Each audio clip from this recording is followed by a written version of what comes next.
Pozdrav ljudi, ja sam Mario Gabud, evo jedno moje javljanje. Naime, u subotu mi je natjecanje, sad je četvrtak, 19.10, 11 sati 54 minute.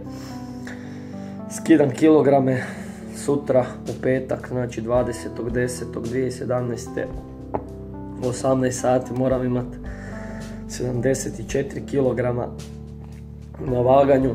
Trenutno imam 78,5, znači imam nekakvih 30 sati da skinem 4,5 kile.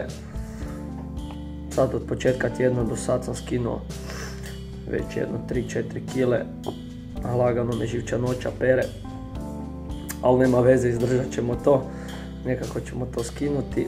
Sutra ću snimiti vlog o tome kako skidam kile, nadam se da će vam to biti interesantno.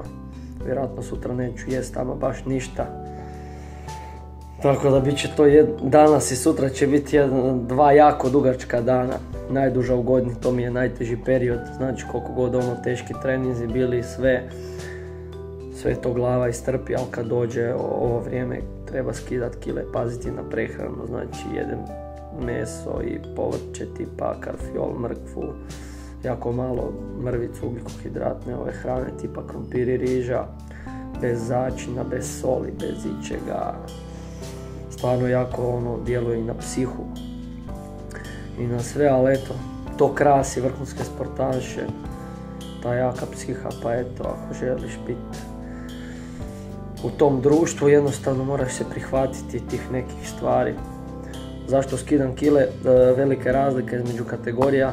Kao što znate, ja nosim nekakvih oko 80 kg, 81, a kategorije su 74 i nakon toga je 86. Tako da sam premal za tu kategoriju, tu dolaze momci koji skidaju sa 90, možda i koju više kilu, pa vjerojatno bi se umorio kad bi s njima bio u klinču.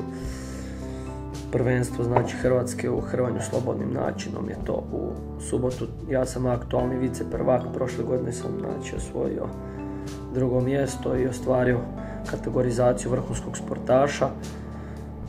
Ove godine bi volio minimalno osvojiti medalju, a normalno cilj je tron, ali nikad se ne zna u sportu, znate kako je to. Tako da eto, ja ću dati sve od sebe, malo ću posnimiti sutra kako skidam kile, kažem bit će to jedan jako dugačak dan i danas i sutra, ali nekako ćemo izdržati. Evo, nadam se da ćete me podržati, da mi barem vi date malo podršku.